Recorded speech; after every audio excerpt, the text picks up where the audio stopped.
Hello everyone. So in this video we're going to be talking about maxima and minima and using the first and second derivatives to find them. Now maxima and minima are of course points that are the maximum or the minimum of a graph. Now it can be a relative maximum, a relative minimum, or an absolute maximum or an absolute minimum. We will go into those terms, to the meaning of those terms as we advance in the video. Now, the first thing that we have to remember is that at a point on the graph, which is a minimum, for example, here, the tangent line to that minimum point is a line that has a slope of 0. That means that the derivative of that function at that point is equal to 0, right? Because remember, the derivative gives us the slope. And this applies to both these cases, the minimum and the maximum that we can see in these parabolas.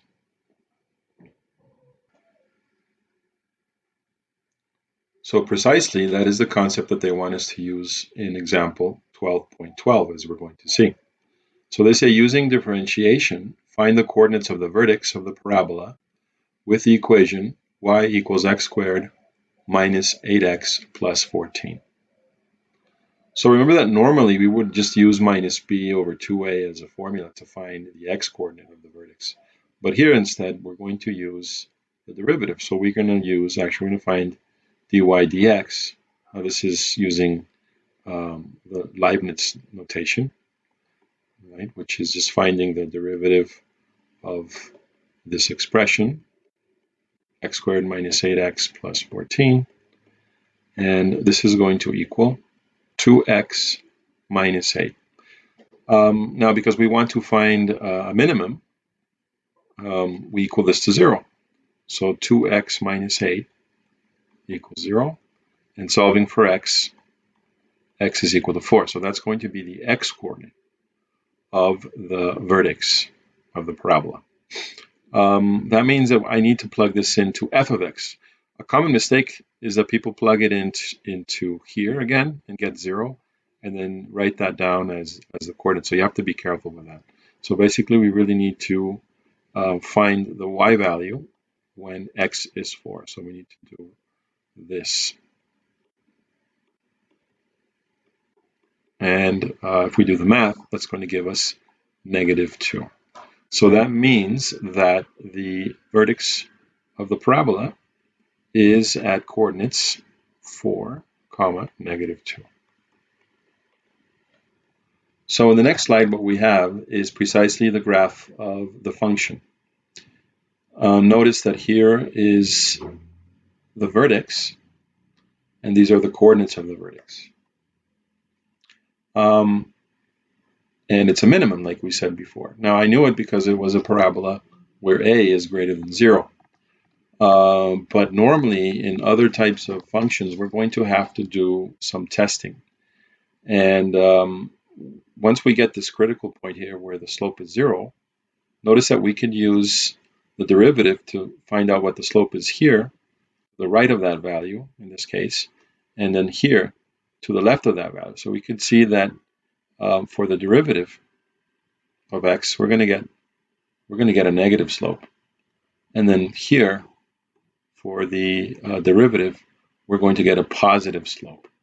So that tells us that it's increasing here, right? Because the slope is positive, and it tells us that the graph is decreasing here because the slope would be negative. Notice that is explained here. Slope changes from negative to positive as x increases. So that's something we're going to use in the following problems. Okay, so here we are on example 12.13, and they say consider the function f of x equals 2x cubed plus 3x squared minus 12x minus 4, x belonging to the reals.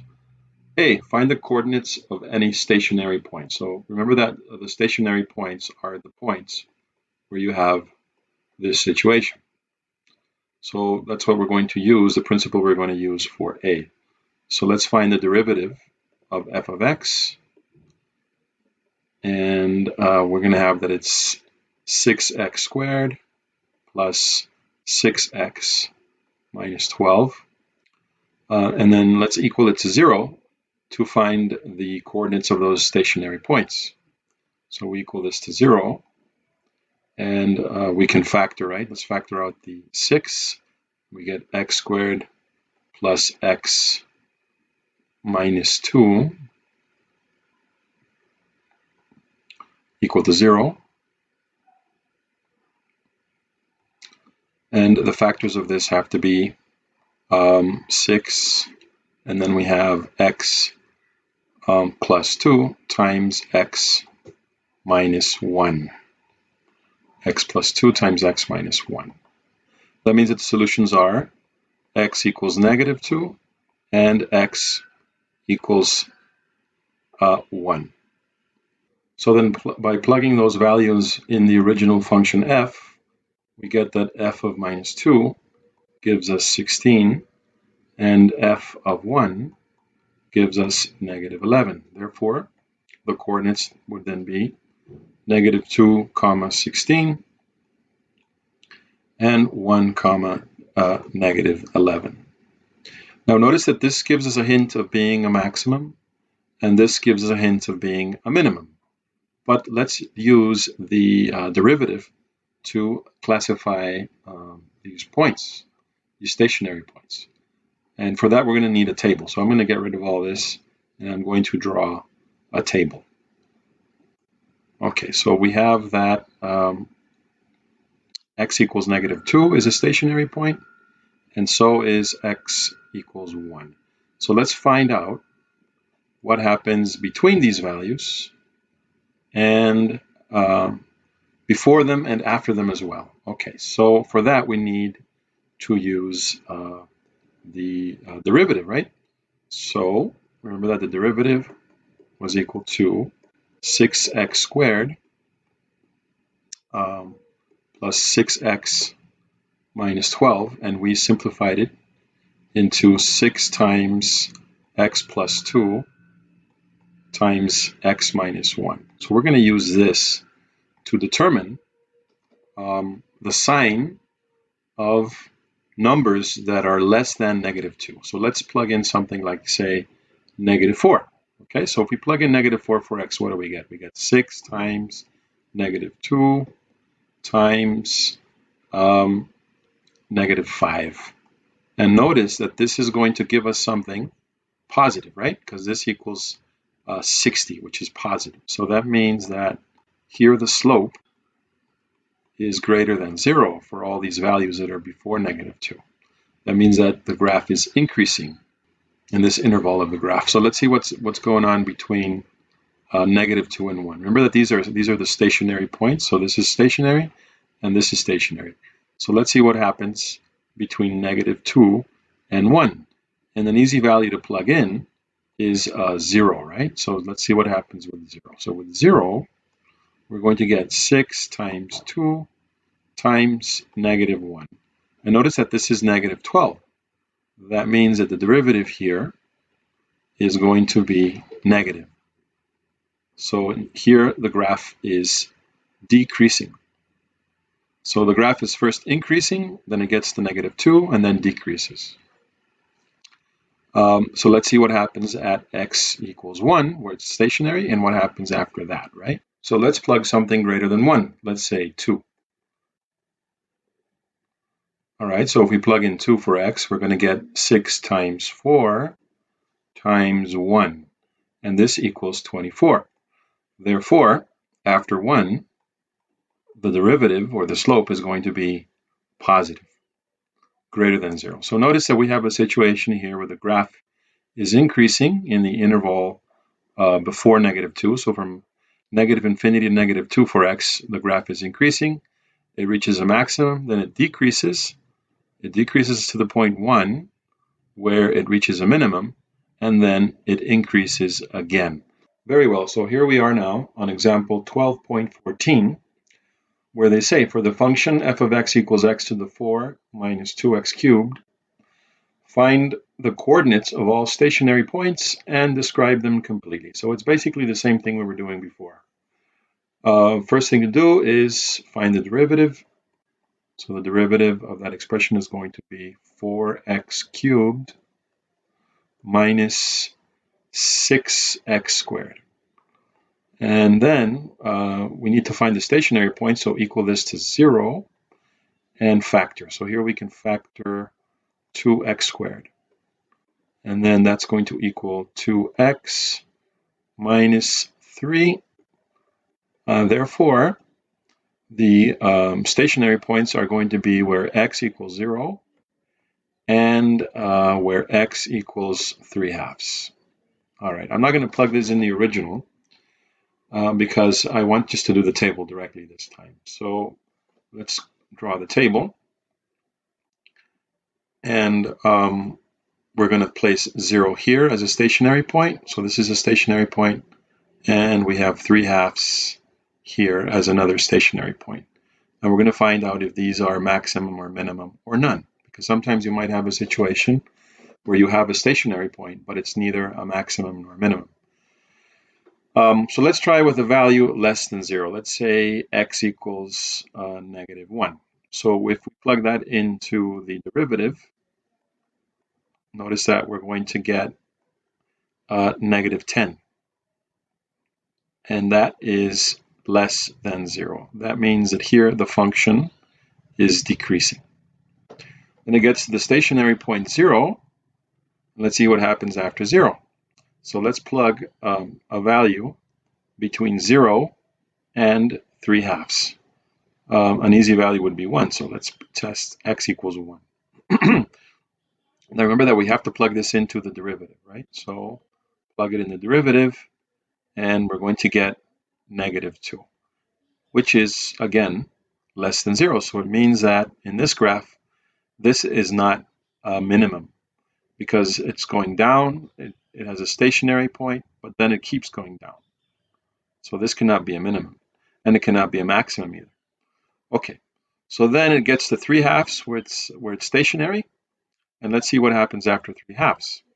So let's plug in something like x equals 2. So plug that in the derivative, and we're going to get that that equals 8, which is greater than 0. So that implies that this is an absolute minimum because it reaches this point and then the graph has a positive slope, meaning that it's increasing. So here we have the graph of the function y equals x to the 4 minus 2x cubed, which is the one we just solved. The first thing we have to look at is the stationary point. So at x equals 0, we have a stationary point, and then the other one right here at x equals 3/2. Notice that the tangent at these points to the line is just going to be horizontal.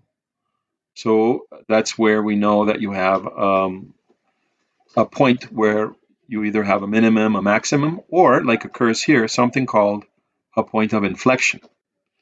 Now, what's a point of inflection? A point of inflection is a point on a graph where you have a change in concavity. Notice that here the graph is going down.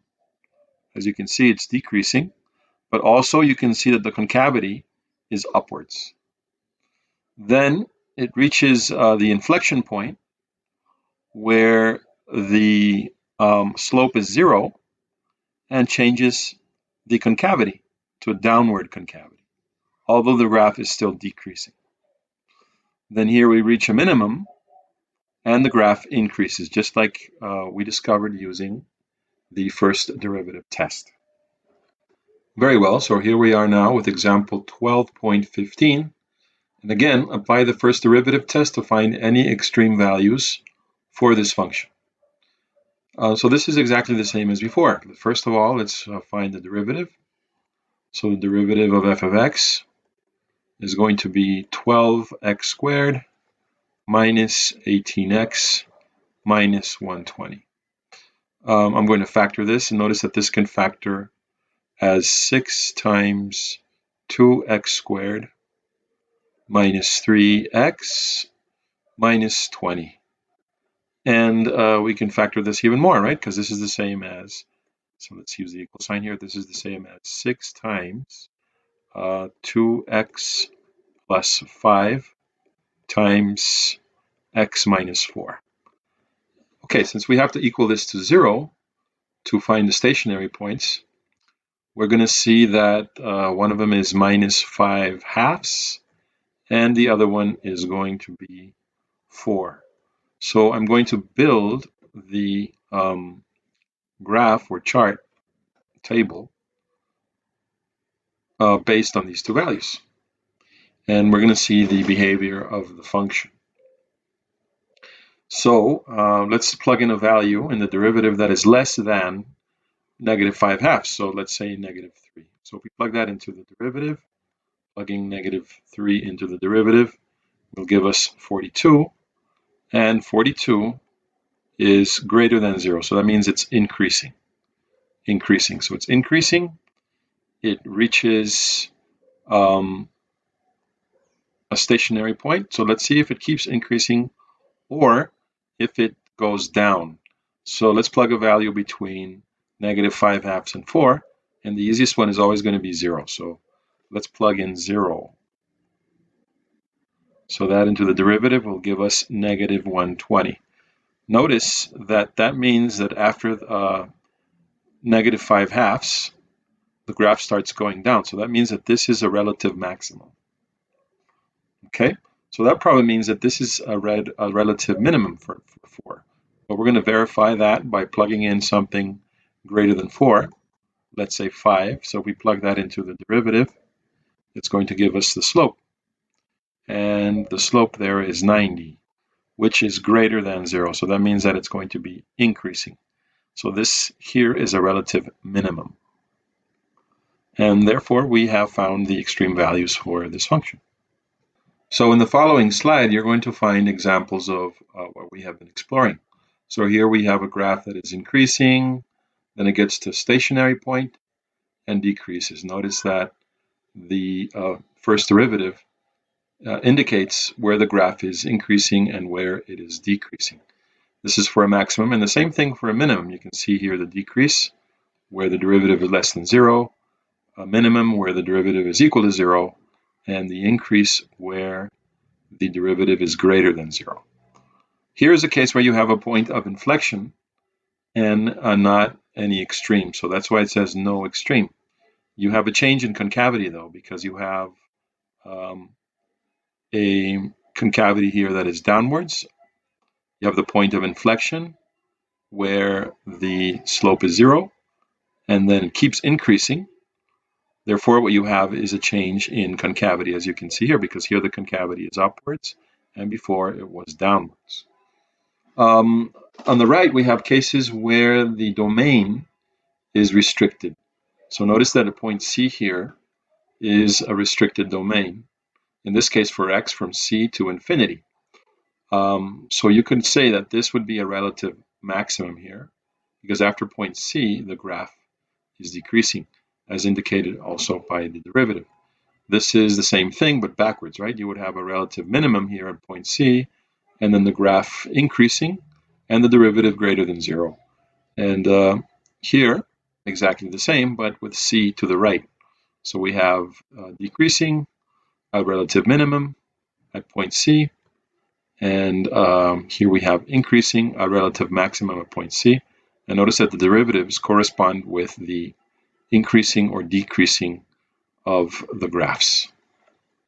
Okay, so now we are on example 12.16, and it says a toy rocket is launched upwards into the air.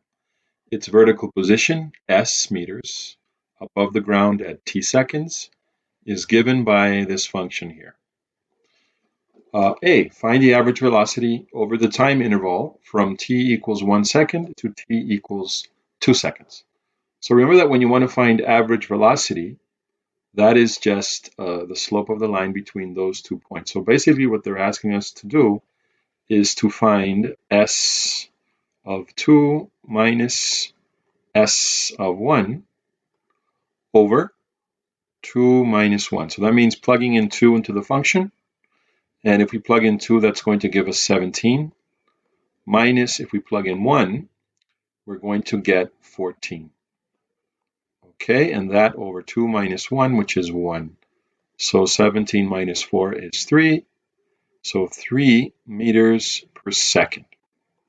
3 meters per second would be the average velocity between those 2 points. Okay, so for part B, they want us to find the instantaneous velocity. Now remember that whenever you see the word instantaneous velocity, or the words instantaneous velocity, it means derivative. So let's find the derivative of s. So the derivative of s is going to be negative 10t plus 18. And now what we have to do simply is plug in 1. So that means do s derivative of 1, and that's going to equal 8. So that means that the instantaneous velocity after 1 second, or at 1 second, was 8 meters per second. Okay, so for part C, they ask us to find the maximum height reached by the rocket and the time at which this occurs. Okay, I'm going to do it backwards. First, I'm going to find the time at which this occurs because I think it's easier. And that time is when the slope is 0, because that would be the maximum. So minus 10t plus 18 is equal to 0. So solving for t, we're going to get that this equals 1.8. So after 1.8 seconds, it reaches the maximum. Okay, so in order to find the height it had, the maximum height, just plug this into the original function, right? So we need to do s of 1.8. And s of 1.8 will give us approximately 17.2 meters, rounded to 3 significant figures. Okay, so now what we're going to see is the relation between a function and its second derivative. Now we're not going to read all this, we're just going to go to some graphs that we have over here, and we're going to briefly explain them. So if we look at the first graph to the left, we can see that this is the position function. Notice that the rocket started at 0, then over a certain time interval went up to a maximum height, and then just went back down. If we do the first derivative of the position function is going to be the velocity. So this is the function for the velocity. Notice that it's a constantly decreasing velocity. So it was decreasing since the moment the rocket took off. It reaches 0, and then it continues decreasing. Very well. Then if you do another derivative, which would be the second derivative, so the derivative of velocity, which is the second derivative of position, gives us something called acceleration. Now, if we do the derivative of this, notice that it's negative 10, and it's a constant acceleration, which makes sense in this case. So you see the graph of the acceleration, which is just a constant line at negative 10. Why is that? Well, because you have a constant deceleration, actually, a negative acceleration, which is due to the force of gravity. Remember that the force of gravity is approximately negative 10 meters per second squared. Okay, everyone, so here we are on example 12.17. And it says an object moves along a straight line so that after t seconds, its displacement from the origin in s meters is given by s of t equals this. Find A, expressions for 1, the velocity, and 2, the acceleration. So let's start with velocity. Now remember that velocity is going to be the same as the first derivative of the displacement function. So that means it's going to equal negative 6t squared plus 12t. So that's going to be the velocity function. As for acceleration, let's recall that acceleration is the same as the derivative of velocity, which is also the second derivative of the displacement. So we're going to get that the acceleration function is minus 12t plus 12. Okay, and then for part B, they want us to find the initial velocity and the initial acceleration when time was equal to 0. So for number 1, they want the initial velocity at time equals 0. And notice that that's going to give us 0. So that's 0 meters per second. And then for part 2, they want us to find the initial acceleration when time was 0. So notice that's going to be 12 meters per second squared. Okay, so once we have this, A and B, let's work on C. So I'm going to erase this, and we're going to be working on letter C. Okay, so for part C, they're asking us to find 1, the maximum displacement, and 2, the maximum velocity for the interval between 0 and 3. Now this is important. You'll see why in a bit. So the maximum displacement. So let's look at the maximum displacement. Now we know that the displacement formula is equal to minus 2t cubed plus 6t squared. Now remember that in order to find the maximum or the minimum of displacement, we need the derivative. But the derivative, we already found it. It's the velocity formula. And the velocity formula is minus 6t squared plus 12t. So in reality, this is what we need. And we need to find out, first of all, when this equals 0, because that would be the maximum for the displacement, or the minimum, depending. Okay, so let's solve for this. And notice that we can factor out minus 6t. So then this would be equal to negative 6t times t minus 2. And we also need to take into account 3, because that's the last second in the time interval. So what we need to do is test values between these 3 points, because 0 is the starting point, and also it's going to be where the slope is 0, meaning that it can be a minimum or a maximum for the displacement. Most obviously, probably a minimum, right? So at 2 seconds, you might have a maximum, and then we have to see what happens before 3 seconds, right? Okay. So let's test the value 1. So what was the velocity at 1 second? And if we plug that in, it's going to give us 6. So notice that 6 is greater than 0. That means that the displacement was increasing. With a positive velocity, you have a displacement that is increasing. So here, you have a stationary point, and then let's see what happens after that. So let's use something between 2 and 3, so 2.5. What was the velocity at 2.5? Let's plug in 2.5 in the velocity function. And if you do that, you're going to get negative 7.5. Now this is less than 0. It means that the displacement was decreasing. Okay, so that means that the maximum displacement occurred at t equals 2 seconds. So for t equals 2 seconds, let's find the displacement. And if we plug that in there, we're going to get 8. So that means that the maximum displacement was 8 meters at 2 seconds. Okay, so let me get rid of this a little bit here. Let me get rid of this. And let's work on the maximum velocity. So we're doing part C, and in C, we're doing 2.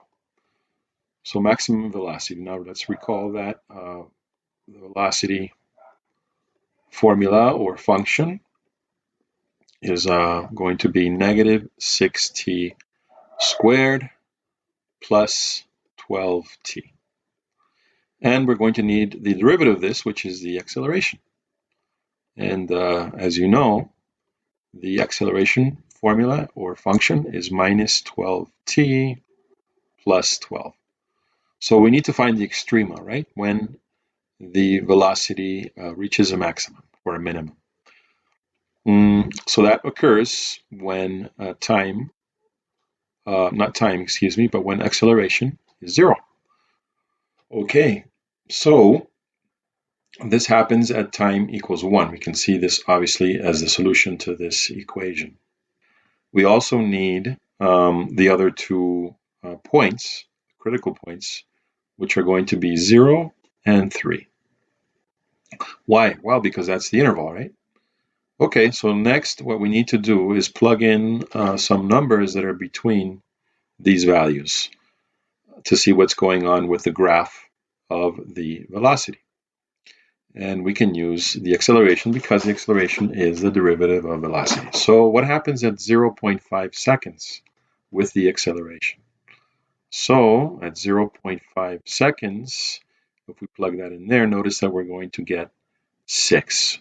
And 6 is a positive acceleration. That means that the graph is increasing for the velocity. Then there's a stationary point at time equals 1 where we have an acceleration of 0, so therefore a maximum probably of the velocity. But let's see what happens after 1 second, between 1 and 3 seconds. So let's use 2 seconds. So what was the acceleration after 2 seconds? Again, let's plug that in and notice that we're going to get negative 12, which is less than 0. That means that we have a negative slope for the velocity because the acceleration is negative. Okay, so that means that 1 is actually a point where the object reaches a maximum velocity. And we can calculate that maximum velocity by simply plugging in for time equals 1 in the velocity function. And notice that we're going to get 6. So that means that the maximum velocity was 6 meters per second at time equals 1. So precisely in the next slide, what we have is a graphical representation of the situations in the previous example. So this first graph that we have to the left is the displacement function, as we can see here. And notice that the displacement function reaches a maximum precisely at 2 seconds, as we found out. And we used we used velocity to determine the maximum displacement. Remember that here, the velocity was 0 because the velocity being the slope of displacement is 0 at this maximum point. And then we tested some values before 2 to see if the velocity was positive, as indicated by, for example, this tangent here, which we can see has a slope that is positive. Likewise, after 2 seconds, we have a negative slope, or decreasing. So moving to the next chart, we see the velocity chart, and we knew that the maximum velocity was, or we found out actually that the maximum velocity occurred at 1, where the acceleration is 0, right? The maximum velocity would be when the slope is 0, but because the derivative of velocity is acceleration, that is when we had that maximum velocity. Now notice that when velocity was 0, that's when we had that maximum displacement. And likewise, when acceleration was 0 here, that means that this is the point at 1 second where you had a maximum velocity. Very well, so this next slide I'm going to use to explain some aspects about the first and the second derivatives. So let's take this curve here on the left, top left. So let's call this f of x. Now recall that when we find the derivative and equal it to 0, we're going to find something like a minimum. Now, interestingly enough, if we do the second derivative and test that same point where the first derivative was equal to 0, and we can use the second derivative as a test for concavity.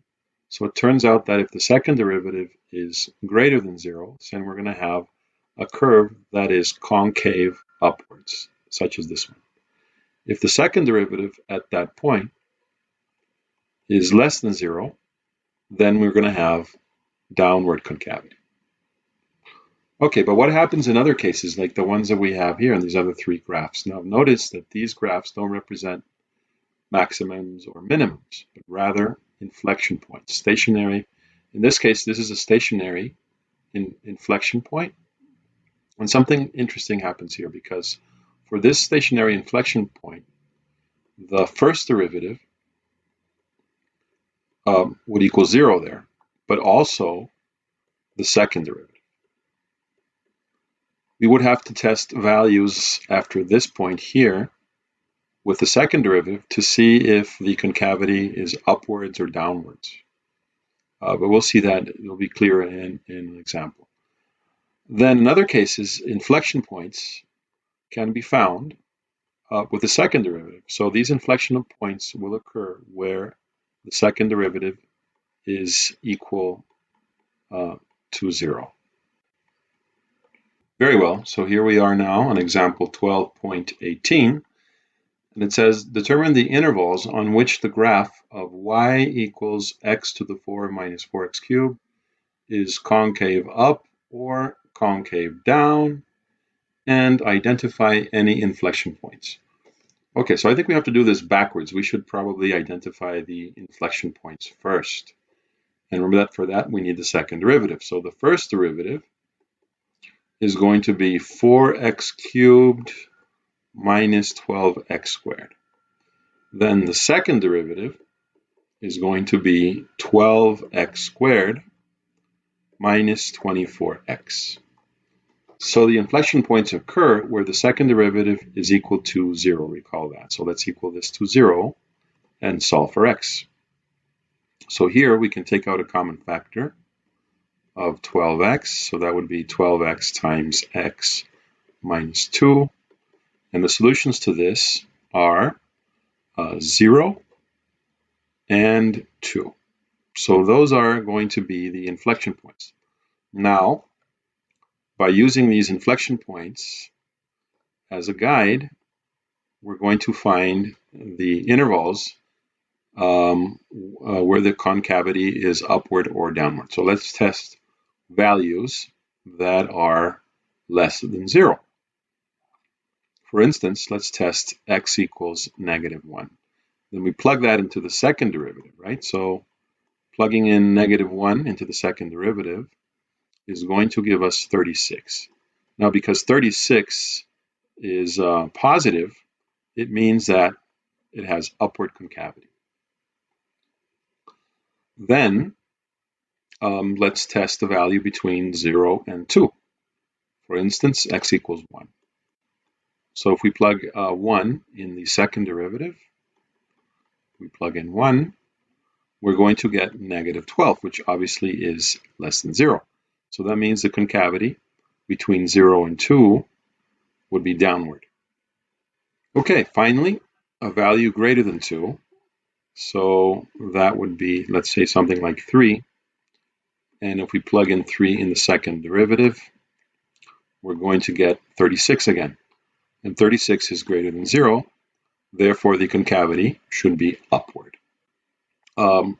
A better way to understand this is by actually looking at the graph of the function. So I'm going to show you the graph and what it looks like. And there you go. You can see the points of inflection, which are 0 and for x equals 0 and for x equals 2. So here is the other point of inflection, 2, -16.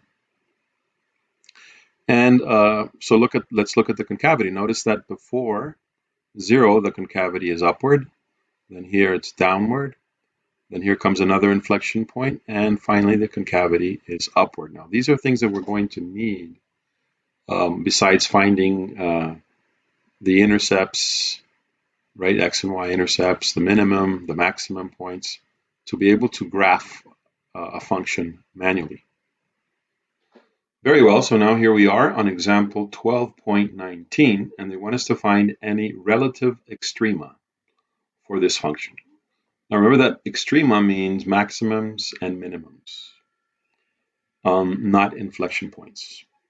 So what we need to do is find the first derivative and equal it to 0 to find those maximums and minimums. Okay, so let's look at that. Recall that the first derivative of this function would then be simply doing the power rule, right? So that would give us 15 x to the 4 minus 75 x squared plus 60. Okay, so this would be the first derivative of f of x. Now we equal this to 0 and then try to factorize it. So always start with a common factor. So here you have a common factor of 15, not x though, right? So just 15. So we can rewrite this as x to the 4 minus 5x squared plus 4. And this equals 0. Now notice that this is factorable, right? We can factor that as we would do by inspection. So this would be 15 times x squared minus 4 times x squared minus 1. But this is a difference of squares, and so is this. So we can factor even further. So we can rewrite this as 15 x plus 2 times x minus 2 times x plus 1 times x minus 1. And there it is. This is the total factorization of this. So notice that we have 4 stationary points, right? 4 extrema. And what are they? They're going to be -2, they're going to be 2, -1, and 1. So now, in order to determine whether these points are a maximum or a minimum, because we do know that they have to be either 1 since the derivative is equal to 0 at these points. So what we have to find out through the second derivative test is the concavity. So let's find the second derivative. Okay, so the second derivative of the function is going to be equal to 4 times 15, so that would be 60x cubed minus 150x. Okay, so now we plug in those points at which the slope is 0, and we plug them here in the second derivative to see if the concavity is downward or upward, right? So let's start with the smallest value. So second derivative test with -2, if we plug that in there, we're going to get minus 180, which is obviously negative. So that means that the function would have a downward concavity at x equals -2. And that means that this is a relative maximum. So -2 is a relative maximum. Now let's put them in order. So let's try -1. Okay, so at -1, we're going to get 90, and 90 is greater than 0. Greater than 0. So that means that the concavity is upward, therefore this is a relative minimum. So at x equals -1, we have a relative minimum. Okay, so next, let's do the second derivative test in 1. And for 1, we're going to get -90. And -90 is less than 0, so that means downward concavity, therefore this is a relative maximum. Okay, and finally, second derivative test with 2, and with 2, we're going to get 180, which is greater than 0. That means upward concavity, so this is a relative minimum. Very well, so the next slide you're going to find is the one relative to the start of exercise 12.3. So I would very much like you guys to go and do those exercises. It's 15 of them. And once you do those exercises, you can study the next topic that we're going to have or that we're going to see this week. So that brings us to this topic, which is tangents and normals, equations, finding equations of tangents and normals. So it's example 12.20, and they ask us to find the equation of the tangent to f of x equals x plus 1 over x at the point 1/2, 5/2. Okay, so if we want to find the tangent at that point, we're going to need the derivative.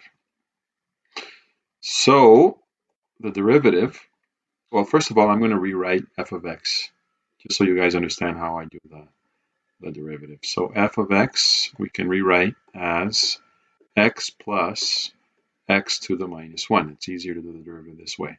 So then the derivative would be 1 minus x to the negative 2, or, which is the same, 1 minus 1 over x squared. So we need to find the slope at the point x equals 1/2. So the slope for the tangent line is going to equal plugging in 1/2 into the derivative. So this would be 1 over, or 1 minus 1 over 1/2 squared. And this is just going to be 1 minus 4, which is negative 3. So this is the slope at that point. Okay. Now these equations are linear equations, and one of the easiest ways to write or find these linear equations is by using the point-slope formula. The point-slope formula for linear equations says that they're equal to y minus y1 equal to m times x minus x1. And all we have to do is plug in the slope and a y value and an x value of the coordinate at that point. So we can rewrite this as y minus 5/2 is equal to negative 3 times x minus 1/2. And then we can expand this. We're going to get that y equals minus 3x plus 3/2 plus 5/2. And notice that this equals y. Y is equal to negative 3x plus 8/2, right? Because this gives us 8/2, so this is 4. So that means that this is the equation of the tangent line of the graph at the point 1/2, 5/2. Now, what does that mean? That means that if you have a line, let's suppose it looks a little bit like this, let's suppose. And then they want you to find the tangent at this point. And let's suppose that this point here is 1/2, 5/2. So what we're finding is, first of all, the slope. We find the slope, and then we plug in the point into the formula, and we get a linear equation that represents something like this, a tangent line at this point. Now notice that this is infinite, right? So we should have arrows here. Okay, so here we are in example 12.21, where they tell us consider the function g of x equals x squared times x minus 1. A, find the 2 points on the graph of g at which the slope of the curve is 8. So for the slope of the curve, we need the derivative. But before we do that, I want to expand g of x to make it easier to find the derivative. So notice that x squared times x minus 1 is the same as x cubed minus x squared. And then the derivative of g of x is going to be 3x squared minus 2x. So they want us to find the points at which the slope is equal to 8. So that means that they want to find out where this equals 8. So this is a quadratic equation, as you can see. Now this is the same as saying 3x squared minus 2x minus 8 is equal to 0. And then if we factor this, we're going to get 3x plus 4 times x minus 2. So that means that the 2 points, or the 2 x coordinates at which the graph of g has a slope of 8 would be then negative 4/3 and 2. So that means that we still have to plug these in the original function, right? So g of negative 4/3 is going to give us some horrible number, negative 112 over 27. And then if we do g of 2, that's going to give us 4. So we found the 2 points. The 2 points would be negative 4/3, comma, negative 112/27, and 2, comma 4. Okay, so those would be the two coordinates, or the 2 points on the graph, at which the slope is equal to 8. So for part B, they want us to find the equations of the tangents at those 2 points. All right, so let's get rid of this. And let's start with B. So in order to find those equations, we need the slope, which we already know. The slope is 8. And we need the points, which we found, right? So one of the points was minus 4/3, comma, minus 112/27. And the other one was 2, comma 4. So we need to use these three things in order to find the two equations. So let's find the first equation. So using the point slope formula, we're going to have that the first equation would be y minus y1. So that would be y minus 4/3. So y plus 4/3 is equal to 8 times x minus minus. So x plus, oh, I'm doing it backwards. Y is not 4/3. Y is negative 112/27. So this is going to be 112/27. And then x plus 4/3. Okay, so if we expand this and rearrange it, we're going to get that y is equal to 8x plus 176/27. So this would be the first equation. And then to find the second equation, we do the same process, but we plug in 2 and 4. So it would be y minus 4 is equal to 8 times x minus 2. And then if we expand this, we're going to get that y is equal to 8x minus 12. Therefore, this and this are the two equations of the tangents to the curve at those 2 points. Okay, so another thing that they might ask you to do is what we see on this slide, which is to find a normal to a curve. Now, the normal is simply a different way of saying the perpendicular to the tangent. So notice that it goes through the same point, so we require the use of the same point. And then simply we need the fact of the slope being perpendicular. So if the slope of the tangent is m1 and the slope of the normal is m2, their multiplication should equal -1. So basically the process to find the normal is the same as the one to finding the tangent, but then we have to find the perpendicular slope. So that's precisely what they want us to do in example 12.22 to find the equation of the normal of a graph. Okay, at the point 1, comma, -1. So this is the function. Let's find the derivative. So dy dx would be equal to 4x minus 6. So what is the slope at x equals 1? It's going to be -2. But that's the slope of the tangent, and we need the slope of the normal. But remember that -2 times m2, the slope of the normal, has to equal -1. Therefore, the slope of the normal is 1/2. And with this information, we have enough to find the equation, because it's going to be in the form y minus 1, so y plus 1 equal to 1/2 times x minus 1. Expanding and rearranging, we're going to get that y is equal to 1/2 x minus 3/2. And this is the equation of the normal.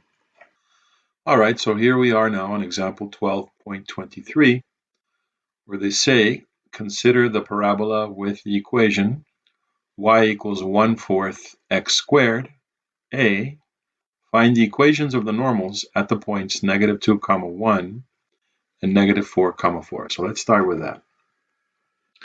First thing we need to do is to find the derivative, and the derivative, dy dx, is simply going to be 1/2 x. Okay, so that implies that at x equals -2, the slope of the tangent is going to be -1. Therefore, the slope of the normal is 1. And then at the other point, at x equals -4, the slope of the tangent would equal -2. Therefore, the slope of the normal is 1/2. And now with this information and the coordinates of their points, we're going to be able to find the equation. So in the first case, let's write y minus 1. Y minus 1 is equal to 1, which we don't write, times x minus 2, so x plus 2. And if we rearrange this, we're going to get that y is equal to x plus 3. So this will be our first normal. For the second case, we're going to have that y minus 4 is equal to 1/2 times x minus minus, so x plus 4. So then that means that y minus 4 is equal to 1/2 x plus 2. So y is going to be equal to 1/2 x plus 6. So these are the two equations. And with these two equations, we're going to solve part B. So let's erase this and let's work on part B. So let's recall then that the two equations we found were y equals x plus 3, so that's one of the normals, and the other one is y equals 1/2 x plus 6. So they're telling us, show that the point of intersection of these two normals lies on the parabola. Okay, so let's find the point of intersection. For this, let's equal x plus 3 to 1/2 x plus 6, and we're going to have that 1/2 x equals 3, so x equals 6. And if x equals 6, y has to equal 9. So the point of intersection is 6, 9. So in order to prove that this point lies on the parabola, we're going to have to plug in 6 into the parabola, and it has to give us 9. So remember that the equation of the parabola is y equals 1/4 x squared. And in this case, we need to see what 1/4 6 squared gives us. And notice that this is 1/4 36, which equals 9. Therefore, the intersection of the two normals lies on the parabola. Okay, very well. So this would be the last example that we do on this video. You will notice that right after this, what you have is another exercise. So you're going to be working on these exercises as well, these questions for exercise 12.4. And if you have any questions from both of the exercises that I've mentioned in this video, I will make another video to answer all your concerns or all your questions. And remember that, as usual, every Friday, we're going to have a little quiz. So best of luck to you all, and take care.